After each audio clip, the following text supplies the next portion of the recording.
एकवरदारी विठ्ठल श्री ज्ञानदेव तुकाराम माऊली ज्ञानेश्वर महाराज की जय. तर एक हरी आत्मा जीव शिव समा आणि वाया तो दुर्गमा न घाली मन. आपलं आता हे या दुसऱ्या अभंगातलं तिसरं चरण आहे. तर या दुसऱ्या अभंगातील तिसऱ्या चरणामध्ये ज्ञानेश्वर महाराजांनी अतिशय उत्तम प्रकारचा सिद्धांत सांगितलेला आहे. काय म्हणतात ज्ञानेश्वर महाराज? तर एक हरी आत्मा जीव शिव समा आणि वाया तो दुर्गमा न घाली मन. तर हरी हा एक आत्मरूपाने आहे. जीव आणि शिव म्हणजे जीव आणि ईश्वर यांच्यामध्ये आत्मरूपाने तो समान आहे. एक हरी आत्मा जीव आणि शिव समान रूप आहे तो. आणि वाया तो दुर्गमा न घाली मन. इतर जे सिद्धांत आहेत ते अत्यंत दुर्गम आहेत, कठीण आहेत, आणि म्हणून तू त्याकडे लक्ष देऊ नको. ते कठीण साधना आहेत. हरिपाठासारखा अत्यंत सुलभ आणि सोपा विषय तुला सहज समजून देण्याकरता ज्ञानेश्वर महाराजांनी या ठिकाणी वेदांतातला सिद्धांत आपल्याला प्रतिपादन केला आहे. आणि म्हणून याला म्हणतात वेदांताचा सिद्धांत आहे. आणि म्हणून तोच तू जाणून घे, त्याचाच अभ्यास कर, त्याच्या ठिकाणी एकाग्रमन कर. आणि इतर अवघड साधनाकडे तू तुझं मन घालू नको, वेळ वाया घालू नको, असा चरणाचा सरळ अर्थ आहे. विस्तरित अर्थ त्याचा असा आहे की हा आत्मा एक आहे, म्हणजे परब्रह्म हे एक आहे. आणि त्या परब्रह्माने माया आणि अविद्येच्या उपाधीने हे जीव आणि शिव हे कसे झालेत हे ज्ञानेश्वर महाराजांनी आपल्याला अत्यंत सोप्या भाषामध्ये आपल्याला या ठिकाणी समजून दिलेला आहे. आत्मा वा इदम एकम एव अग्रे आशित अशी श्रुती आहे. म्हणजे आत्मा हा एकच आहे. आपल्या ठिकाणी अनेक प्रमाणं पण तसे आहेत आपल्या संत वाङ्मयामध्ये. तर म्हणून आत्मा एक आहे, परमात्मा परब्रह्म एक आहे, ते व्यापक आहे, सच्चिदानंद आहे, आपण हे नेहमी ऐकतो. तर ते परब्रह्म आहे. तर ते जीव आणि शिव या रूपाने कसं वेगळं झालं याचं आपल्याला थोडक्यात चिंतन करायचं आहे. तर कोणती गोष्ट सांगत असताना, वेदांताचा सिद्धांत सांगत असताना त्याला शास्त्राचा आधार असावा लागतो. थोडासा हा विषय कळून घेण्याकरता थोडासा अपरिचित शब्द आहेत, फार अवघडे अशातला भाग नाही, पण थोडे अपरिचित आहेत. पण आता ज्ञानेश्वर महाराजांनी तो सिद्धांत सांगितला आहे, त्यामुळे तो सांगणं भाग असतं. तर ते परब्रह्म सच्चिदानंद ब्रह्म कसं असतं, तर ती गोष्ट विद्यारण्य स्वामींनी पंचदशीच्या पहिल्या प्रकरणामध्ये 15, 16 आणि 17 अशा 3 श्लोकामध्ये ती अतिशय उत्तम सांगितलेली आहे. तर सच्चिदानंदमय ब्रह्म प्रतिबिंब समन्विता तमो रजस सत्वगुणा प्रकृती द्विधा मता. तर या ठिकाणी द्विधाच सा, ती मायाच कशी प्रकृती आणि प्रकृती दोन प्रकारची झालेली आहे. तर हे चिदानंदमय ब्रह्म हे समन्वित आहे, सारखा आहे. पण माया आणि अविद्या याच्या संबंधाने ते दोन रूपाने झालेलं आहे. तर ती प्रकृती काय असते म्हटले तर रज तम आणि सत्वगुणाची साम्य अवस्था ती प्रकृती असते. ती दोन रूपाने होते. अशी जी माया आणि अविद्या असते तर ती तीन गुणाची साम्य अवस्था त्याला म्हणतात प्रकृती. आणि जी शुद्ध सत्वगुणवृत्ती असते तिला म्हणतात माया. जी माया असते तीच प्रकृती असते, जी प्रकृती असते तीच माया असते. कारण का श्रुतीमध्ये असं म्हटलंय, जीवेशव करोती माया, जीवेशव आभासे न करोती मायाच अविद्या स्वयमेव भवती. जीव आणि ईश आभासाच्या रूपाने ती जीवाला आणि शिवाला अशी दोन रूपाने निर्माण करते. पण जी मायाच अविद्या स्वयमेव भवती. जी माया आहे तीच काय आहे? अविद्या आहे. आणि जी अविद्या आहे तीच माया आहे. मग दोन का म्हटलं? तर दोन म्हणण्यातलं कारण असं आहे, त्याचं कारण माया जी असते तिचं रूप सांगितलं. तिचं रूप सांगितलं की या ठिकाणी सत्वशुद्धी विशुद्धीभ्याम माया विद्याचे ते मते. मायाबिंबो वशीकृत्य तांस्यात सर्वज्ञ हा. तर इथं सत्वशुद्धी विशुद्धीभ्याम, ज्या मायेमध्ये सत्वगुणाची शुद्धी असते, सत्वशुद्धी विशुद्धीभ्याम अशी जी मायेची उपाधी असते, आणि त्या मायेमध्ये पडलेलं जे प्रतिबिंब असतं त्या प्रतिबिंबाला काय म्हणतात? ईश्वर. आणि म्हणून त्याला म्हणतात मायाबिंब वशीकृत्य तांस्यात सर्वज्ञ. मग त्या सत्वशुद्धी उपाधीमुळे माया ही अत्यंत शुद्ध सत्वगुणवती आहे. त्या मायेमुळे ईश्वराला सर्वज्ञता प्राप्त होत असते आणि त्याची उपाधी अत्यंत शुद्ध आणि स्वच्छ असते. आणि म्हणून ईश्वराची उपाधी ही माया आहे. ती कशी आहे मी तुम्हाला सांगतो नंतर. तर अशी ईश्वराची उपाधी ही माया आहे, आणि त्यात पडलेलं प्रतिबिंब, त्या मायेत पडलेलं चिदानंद ब्रह्म याचं पडलेलं प्रतिबिंब माया आणि बिंब, ह्या तीन गोष्टी मिळून त्याला ईश्वरत्व तयार होतं. आणि त्यामध्ये मग सर्वज्ञत्वादी असे अनेक गुण येतात. जीवाची गोष्ट कशी, जीव कसा आहे म्हटलं या ठिकाणी? अविद्या वशगस्त्वन्य तत्वैचित्र्यात धनेकधा आणि सा कारण शरीरम स्यात प्रज्ञास्तत्र अभिमानवान. तर जे अविद्या असते ते अविद्या वशगस्त्वन्य, अन्य हा तो अविद्याने वश झाला, अविद्येच्या स्वाधीन झाला.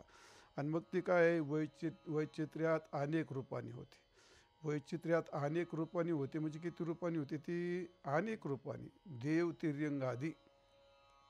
तो वैचित्र्य काय असतं तिचं? तो प्रत्येक जीवाचे संस्कार आणि कर्म हे वेगळे वेगळे असतात.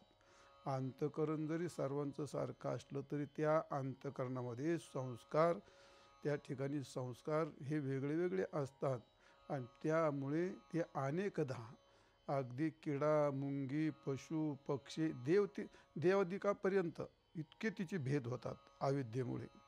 त्या अविद्येमध्ये मग आता पशु असतात, पक्षी असतात, कीटकं असतात. माणसाची काही सारखी गोष्ट नाही ना. सर्वांचे पाप सारखे नाहीत, सर्वांचे संस्कार सारखे नाहीत. पशुपक्षाचे, किडामुंगीचे, देवादिकांचे हे सगळे एवढे शरीर आहेत, हे कशाचे आहेत? सगळ्यांची उपाधी काय आहे? अविद्याच आहे. आणि सगळ्यामध्ये काय आहे? परब्रह्माचंच प्रतिबिंब आहे, आत्म्याचंच प्रतिबिंब आहे. पण या सर्वांना हे वेगळे वेगळे का झाले असे? तर ते संस्कारामुळे, त्यांच्या कर्मामुळे आणि पाप पुण्याच्या न्यून अधिकतेमुळे यांच्यात ही सगळी असे वेगळी वेगळी रूपाने झाली. तर ती या ठिकाणी कारणशीर रूपाने प्राज्ञा म्हणजे जीव, आणि त्याच्या अभिमान धारण करून असा जीव या ठिकाणी होतो. म्हणजे जीव आणि ईश्वर ह्या दोन गोष्टी समजून सांगत असताना एकच माया दोन ठिकाणी कशी होते आणि एकच परब्रह्म दोन ठिकाणी कसं प्रतीतीला येतं. परब्रह्म दोन ठिकाणी होत नसतं, हा सिद्धांत पक्का लक्षात ठेवला पाहिजे. आणि माया ही दोन नसतेच. फक्त काय असते? ज्यात मलिन संस्कार, मलिन सत्वगुण मिश्रित झाला त्यावेळी त्या भागाला अविद्या नाव येते. आणि ज्या भागामध्ये त्यात शुद्ध सत्वगुण असतो त्याला अविद्या असं नाव येतं. माया असं नाव येतं. आणि त्यामुळे त्यांच्यात विभाग होतात असं नाही. विभाग झाल्यासारखे आपल्याला ते भ्रमाने त्या ठिकाणी ते वाटत असतात. आणि म्हणून त्याचं आता फार मोठा विस्तरित विषय आहे तो, इतका सोपान लवकर सांगण्यासारखा नाही. तरी आपल्याला समजून सांगण्याकरता आपल्याला दृष्टांत देता येईल. काय दृष्टांत सांगता येईल? जसा आकाशात सूर्य असतो आणि रस्त्याच्या कडेने जात असताना पाणी जर साचलेलं असेल तर दोन डबके असतात.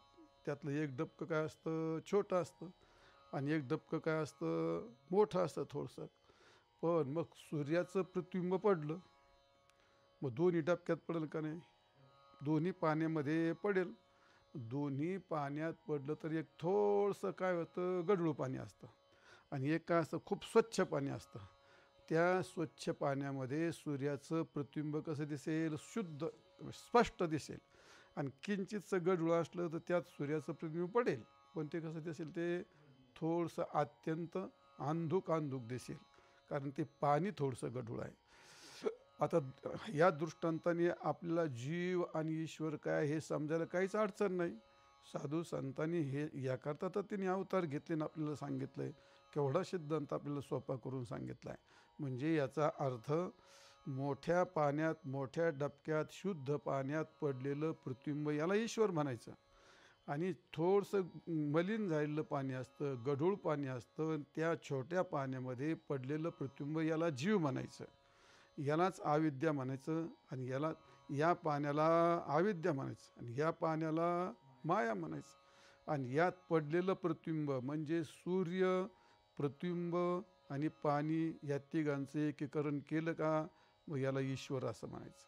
आणि हे मलिन पाणी आणि त्यातलं प्रतिबिंब आणि सूर्य यांचं एकीकरण केलं का याला जीव म्हणायचं. आता जीव आणि शिव ह्या दोन प्रक्रिया आपल्याला समजल्या का नाही? समजल्या. आपण आरसा पाहतो, मग या ठिकाणी आरशामध्ये आपलं प्रतिबिंब दिसतं की नाही? आरशात आपलं प्रतिबिंब दिसतं. मग यात आरसा घ्यावा लागेल का नाही? आरशाचा स्वीकार करावा लागेल, मुखाचा स्वीकार करावा लागेल. आणि आरसा आणि मुख जर समोर आलं तर त्यात प्रतिबिंब होतं.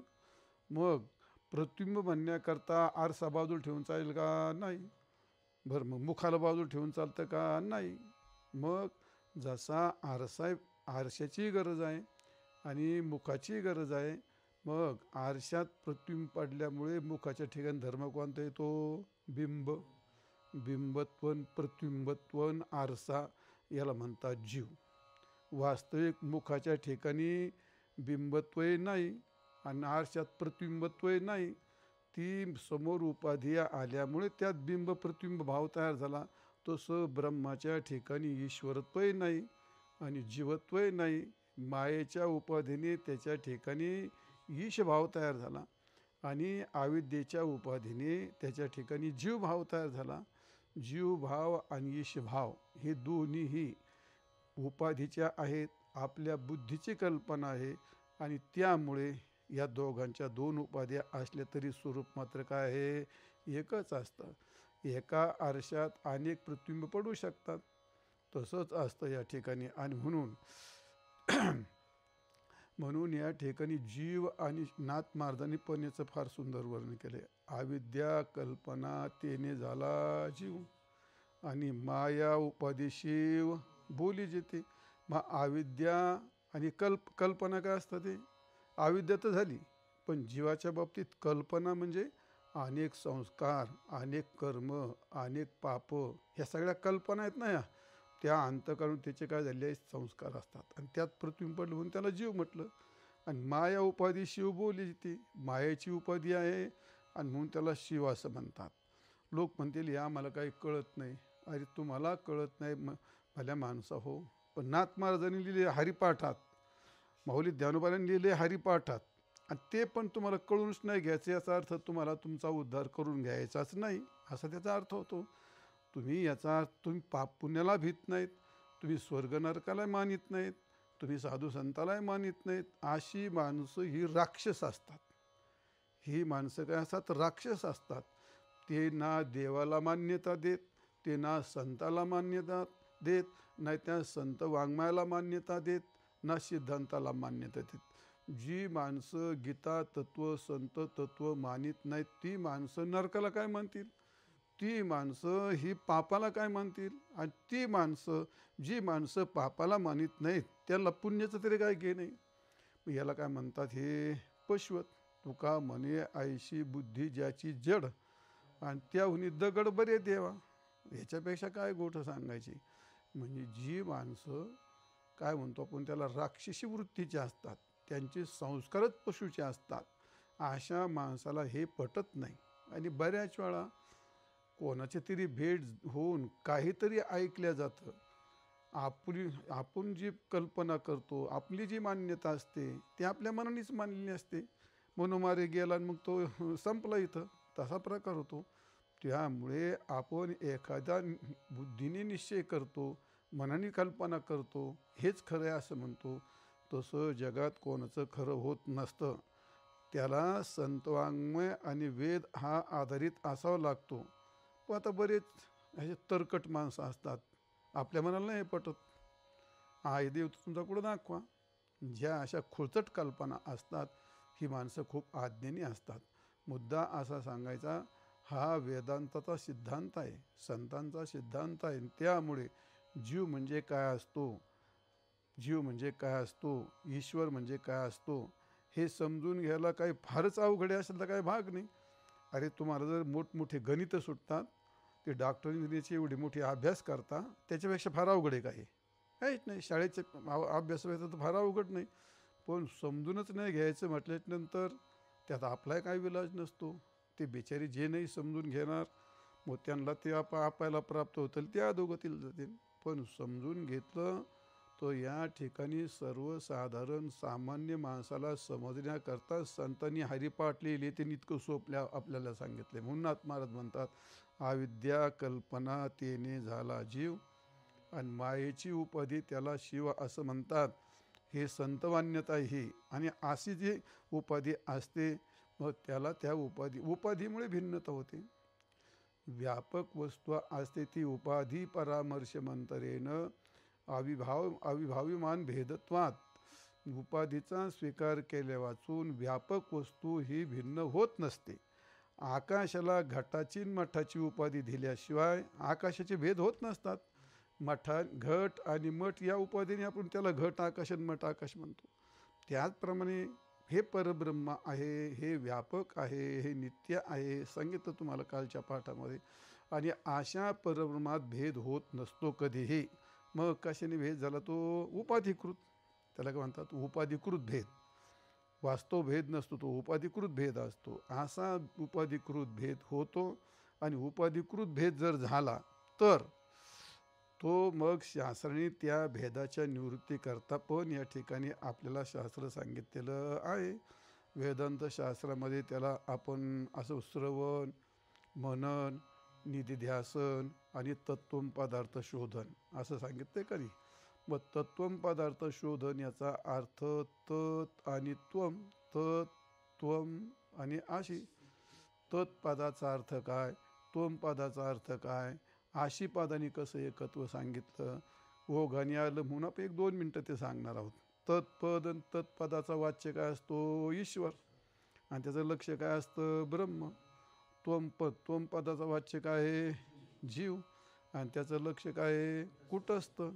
आणि या दोघाचं अभेदत्व सांगितलं. हे कोणी सांगितलं? आशी या पदाने सांगितलं. मग त्वम पदाच्या वाच्यार्थाचा त्याग करावा लागतो आणि तत्पदाच्या वाच्यार्थाचाही त्याग करावा लागतो. मी आपल्याला नेहमी उदाहरण सांगतो. एक छोटा माठ आहे, त्यात पाणी आहे, आणि एक मोठा माठ आहे, त्यात पाणी आहे. ते 2 माठ असे एकत्र केले तर ते काही एकत्र होणार नाही. पण दोघाचं पाणी जरी एकत्र केलं तर दोघाचं पाणी एकत्र होऊ शकतं. त्याप्रमाणे जीव आणि शिव किंवा जीव आणि ईश्वर यातला आत्मा आणि ब्रह्म हे लक्ष हे एकच असतात. उपाधीने भेद झाल्याचं म्हणून ते एकच असतात. उपाध्या टाकल्या, 2 रांजणं वेगळे केली तर पाणी एक होऊ शकतं. त्याप्रमाणे जीवातलं लक्ष आत्मा कुटस्थ आणि ईश्वराचं लक्ष ब्रह्म आणि आत्मा हे एक असतं. असं आपल्याला संतांनी वर्णन करून सांगितलेलं आहे. तुकाराम महाराजांनी पण तुका म्हणे कैची कीव आणि कोठे जीव निराळा. म्हणजे सर्व संतांनी याचा अभेद सांगितलेला आहे. आणि म्हणून असं त्याला काय म्हणतात? हे तत्त्वम पदार्थ शोधन. ज्यावेळी असं समजलं, मग त्यावेळी अविद्या ही उपाधी जाते, जीवाची अविद्या उपाधी जाते. जीवाच्या ठिकाणी असणारं अनेकत्व जातं, अल्पज्ञत्व जातं, जीवत्व जातं, आणि त्याचं लक्ष आत्मा ब्रह्म असं एक सिद्ध तयार होतं. त्याचप्रमाणे ईश्वराच्या ठिकाणची उपाधी माया जाते. त्याचप्रमाणे ईश्वराच्या ठिकाणी आयलं जे सर्वज्ञत्व आहे ते सर्वज्ञत्वही जातं. सर्वज्ञत्व, मायामयत्व ह्या सगळ्या उपाध्या गेल्या. मग मूळ असणारं जे एक तत्व त्याला निज तत्व म्हणतात, त्याला मोक्ष तत्व म्हणतात, त्याला लक्ष तत्व म्हणतात. आणि असं ते एक असतं म्हणजे मग ते एकत्र येऊ शकतं, असा प्रकार आहे. आणि म्हणून जसं ज्ञानेश्वर महाराजांनी त्याचं वर्णन केलं आहे, नाथ महाराजांनी पण वर्णन, भागवतात वर्णन केलं आहे, माऊलींनी ज्ञानेश्वरीमध्ये अनेक ठिकाणी वर्णन केले. जसं पाणी असतं आणि पाण्यावरती लाटा येतात, छोटी लाट असते मोठी पण लाट असते. छोटी लाट आली मोठी लाट आली तरी सुद्धा लाटेच्या खालचं पाणी कसं आहे ते अखंड आहे. लाटेच्या खालची पाणी कसं आहे ते अखंड आहे. ते त्याच्यामध्ये काय हे नाही, ते वेगळी काय नाही तशी. पण छोटी लाट म्हणजे काय समजायचं, जीव. आणि मोठी लाट म्हणजे काय समजायचं, ईश्वर. वास्तविक लाटा गेला का पाणी कसं आहे अखंडच असतं किंवा सुवर्ण असतं. आणि सुवर्णाच्या ठिकाणी अनेक प्रकारचे अलंकार केले जातात. मग सुवर्ण ठिकाणी अलंकार काही छोटा असतो, काही मोठा असतो, काय कितीही अलंकार झाले तर अलंकारातले भेद आणि अलंकाराच्या भेदाची कल्पना ही आपली कल्पना असते. पण त्या अलंकारामध्ये असणारं खाली सोनं हे कसं आहे, सुवर्ण तो मात्र कसं हे अखंड आहे. सुवर्ण तर कसं हे अखंड आहे. पाण्याच्या लाटा वेगळ्या अनेक असल्या तरी त्या लाटेच्या खाली पाण्याचं कसं आहे ते अखंडत्व आहे. माती असते, त्या मातीच्या ठिकाणी अनेक प्रकारची भांडी तयार केली जातात.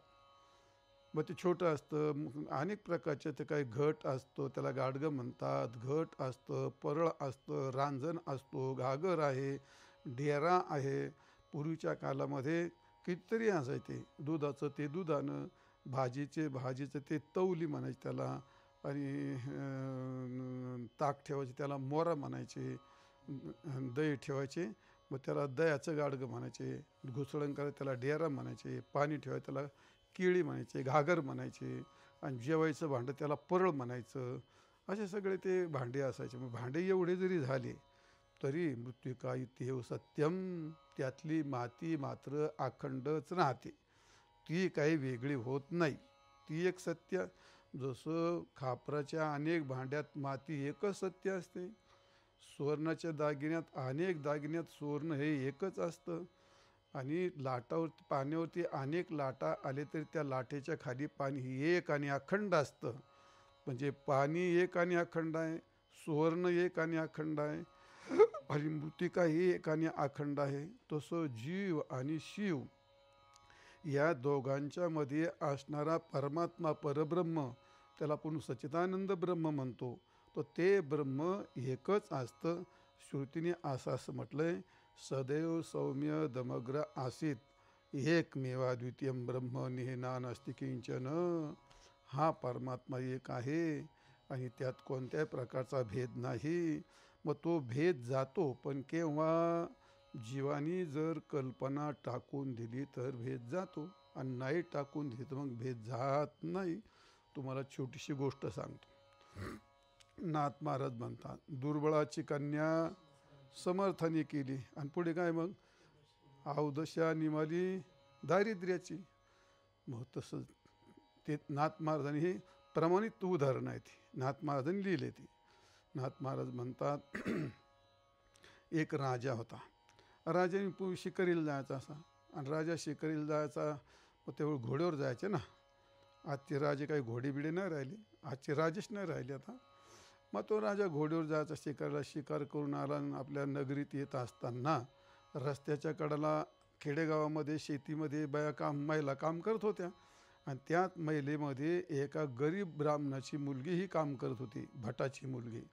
पण ती मुलगी अत्यंत सुंदर होती, आणि ती राजाने पाणी प्यायला थांबला असताना त्या राजाने ती मुलगी पाहिली, आणि त्याला असं वाटलं फार छान मुलगी, आपल्याला हिच्याशी लग्न करायचं. राजा घरी गेला, आपल्या राजवाड्यात गेला, आणि आपल्या सेवकांना सांगितलं की बा त्या भट्टाची मुलगी आपल्याला लग्न करायचं, त्याला मागणी घालायला जा. गेले मागणी घायला. आता भटाला, त्या ब्राह्मणाला बिचारा मोठा आनंद झाला, आपली मुलगी राणी होती म्हटल्यानंतर कोणाला आनंद होणार नाही, आणि घर चालत मागणी आली. त्याला खूप आनंद झाला, गावाला पण आनंद झाला की आपल्या गावाला राजा स्वीकारतोय, राजा जावई होतोय. काय माणसाला ते विनाकारणच भूषण असतं, हे आमच्या गावचे जावई आहेत, म्हणजे हे आमच्या गावचे जावई आहेत, म्हणजे सगळ्या गावाचे जावई थोडेच असतात, पण माणसं भूषण म्हणतात तसं. एखादं फार मोठं कुटुंब असतं त्या कुटुंबात एकच मुलगी दिली असती, ते सगळे म्हणतात ते अमक्या तमक्याचे जावं आहेत, गावाचेही जावई होतात आणि त्या सगळ्या भावबंदाचेही जावई होतात. लोकांना ती फार मजा वाटते तसं म्हणायला, पण चांगली गोष्ट आहे, बरं आहे. तसं ते सगळ्या गावाला वाटलं व हे आमचे राजे आमच्या गावचे जावई होतात, त्यांना फार बरं वाटलं. झालं, लग्न झालं. राजाची ती बिचारी मुलगी राणी झाली. 1 वर्षात तिला मुलगा झाला. आणि पुढे काहीतरी, तर राजाला काही एक राणी नसते, राजाला अनेक राण्या.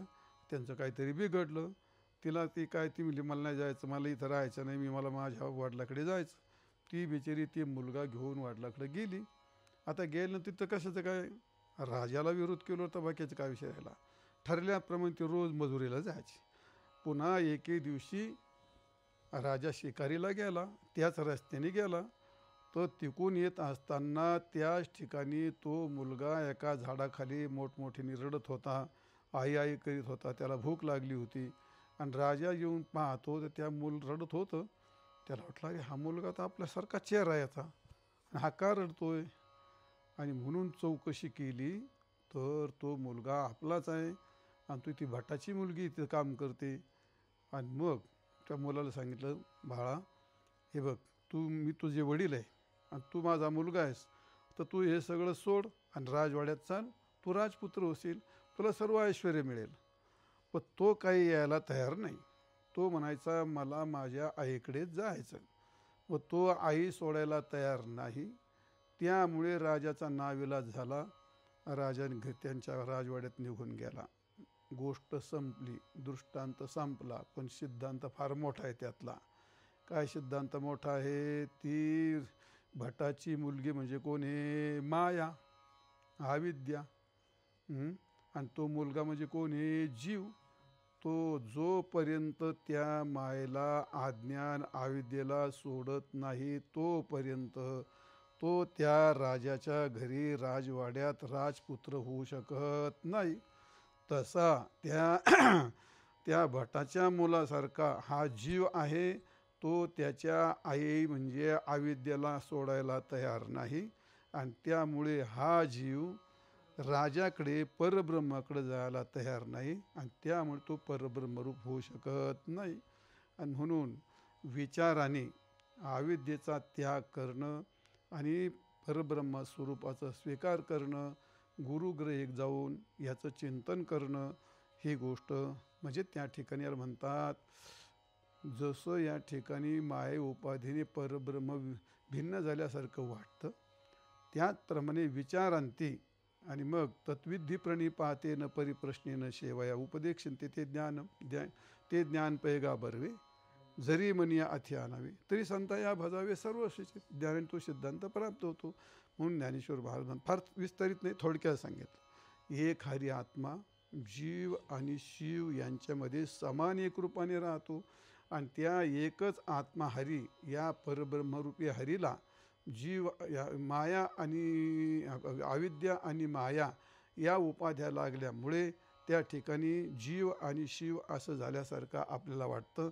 पाण्याचं आणि सूर्याचं उदाहरण मी तुम्हाला दिलं.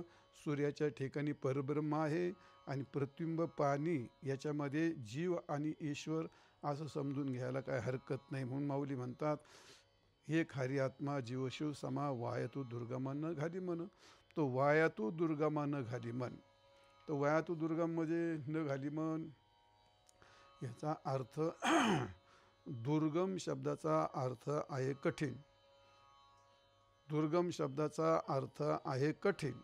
कठीणामध्ये तू वेळ घालू नको, तिकडं लक्ष देऊ नको. तर कठीण काय आहे, या ठिकाणी योगाची गोष्ट झाली. योग, याग, जप, तप, कर्म हे या भानगडीत सर्वसाधारण माणसाने पडू नये. का ते फार कठीण क्लिष्ट. भगवान सांगतात, क्लेशोधिकतरस्तेषाम अव्यक्तासक्त चेतसाम अव्यक्ता हि गतिर्दुःखम देहवत भिरवाप्यते.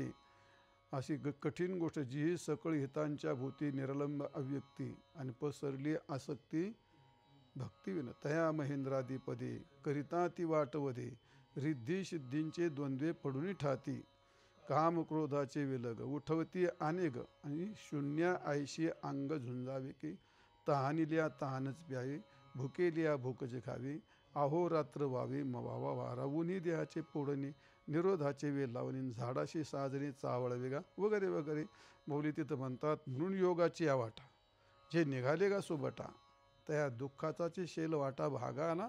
योगाची गोष्ट कठीण आहे. यात नाथ महाराज म्हणतात शरीर शोषण प्राण निरोधन मनोजोय हठयोग गोद पीडन कुंडलिनी कलिमल दलभंग ऊर्ध्ववायूचा श्वेतो तोडुनी करिओ वनभंग आणि ब्रह्मरंध्री मिसळे परी मोक्षू दंग राव दे बाबा. हे आपलं ओम नमो भगवते वासुदेवाय. योगासारख्या कठीण गोष्टीकडे लक्ष देऊ नको आणि व्याकरण घोकायच्या नादी लागू नको. भज गोविंदम भज गोविंदम भज गोविंदम मूढ मते. पुढे भज गोविंदम भज गोविंदम भज गोविंदम मूढ मते प्राप्ते सन्निहिते मरणी नाही नाही रक्षती डुकरे करणे. डुकरे असा धातू आहे. ते डुकरे डुकरे डुकरे असा घोकीत बसला. एक म्हातारा मनुष्य घोकीत होता तिथं. तर या ठिकाणी धातू घोकीत होता. मग त्याला शंकराचार्य भेटले, म्हणले हे व्याकरणाचं घोकण्यापेक्षा अरे गोविंद गोविंद म्हण, त्याचं भजन कर, तू मुक्त होऊन जाशील. म्हणजे हरिपाठ करण्याकरता काही वेगळं करावं लागत नाही. योग करत असताना विशिष्ट देश लागतो. हरिपाठ घरात करता येतो. हरिपाठ करत असताना एक विशिष्ट व्यक्ती लागते. हरिपाठ सर्वांना करता येतो. हरिपाठ करायचा असेल तर त्याला एक विशिष्ट कान लागतो, ब्रह्ममुहूर्त लागतो. हरिपाठ आपला कधी केला तरी चालतो आणि कोणी केलं तरी चालतो. योग काय कोणाला करता येतो का? बरं योग काय कुठे करता येतो का? बघ योग कधी करता येतो का? त्याला देश काल आणि व्यक्तीची मर्यादा येत असते. हरिपाठाला काय मर्यादा नाही. तुम्ही कोणी करा कधी करा.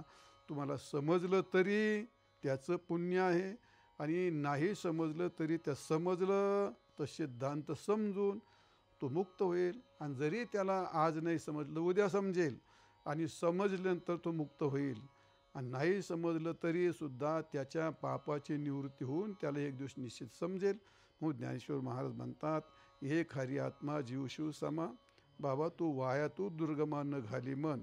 हरिमुखे म्हणा हरिमुखे म्हणा पुण्याची गणना कोण करी. असा हा तिसऱ्या चरणाचा अर्थ आहे. तर पुढचं शेवटचं चरण आपण पुढच्या पाठामध्ये सांगूया.